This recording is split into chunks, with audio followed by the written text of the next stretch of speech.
I'm ready. Here we go. Polar form of complex numbers. So, there are two different ways to write the polar form of a complex number.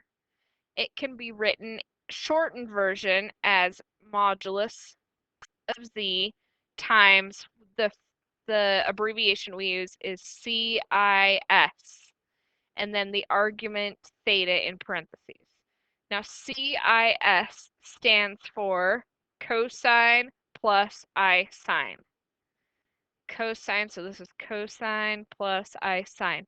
This is just a shorter way of writing this. So some textbooks use this shortened version, less writing, and some textbooks use this, which is what this means.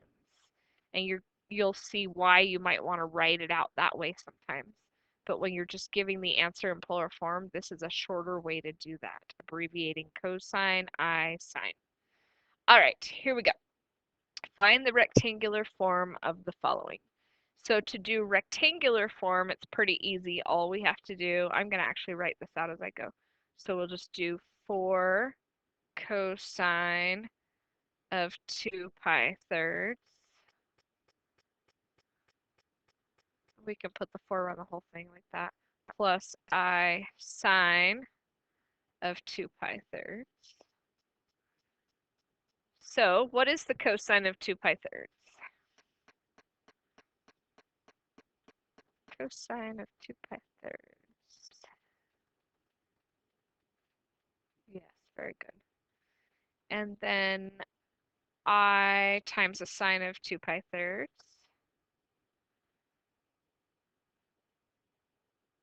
Okay, so now I'm going to distribute the 4. So that gives me negative 4 halves plus 4 square root 3 over 2 times I. Now let's reduce that. So negative 4 divided by 2 is negative 2. And 4 divided by 2 is 2. And probably the best place to put the I would be right there, right? I'm trying to think, where would we put the I? Maybe it would go at the end. Where do we want to put the I? Does anyone want to check the book and see where they put the I? Because I'm not sure. If we have a... Oh, I'm looking at my notes from last year, and that is exactly where I put the I. Okay, we'll call that good. Number 1 is done. We just turned polar form into rectangular form. It's pretty easy, don't you think? Let's try another one. So change polar form into rectangular form. So cosine negative 3 pi fourths plus I times the sine of negative 3 pi fourths.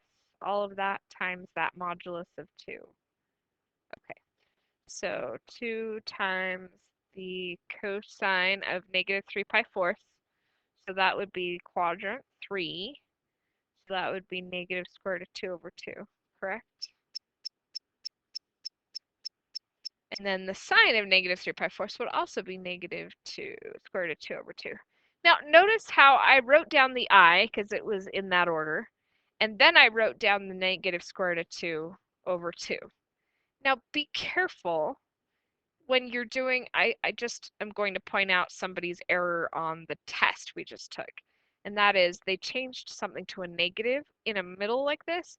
Is this I minus square root of 2 over 2, or is this I times negative square root of 2 over 2? So be very careful if you write something like that down that you make sure and tell yourself that is going to be multiply so that you don't suddenly start trying to subtract it later. So just be very cautious.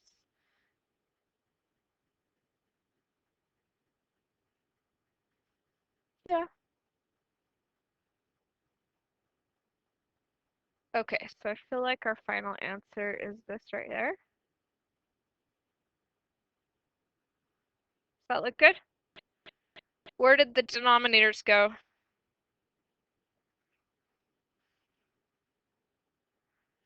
Yeah, they canceled out. Okay. Number 3. Do you have a question? Okay. So 3 times the cosine of 0 plus I sine of 0 is going to be 3 times 1 plus I, well, 0I, right? That just gives us 3.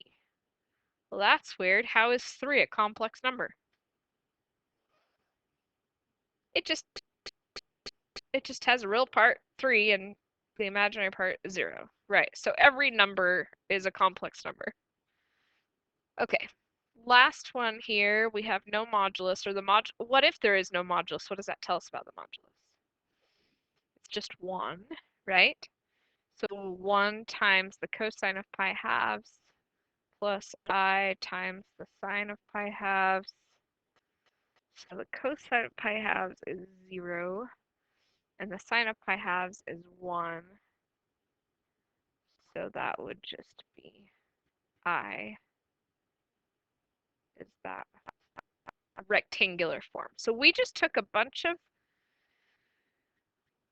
complex numbers that were written in polar form and we changed them back to rectangular form.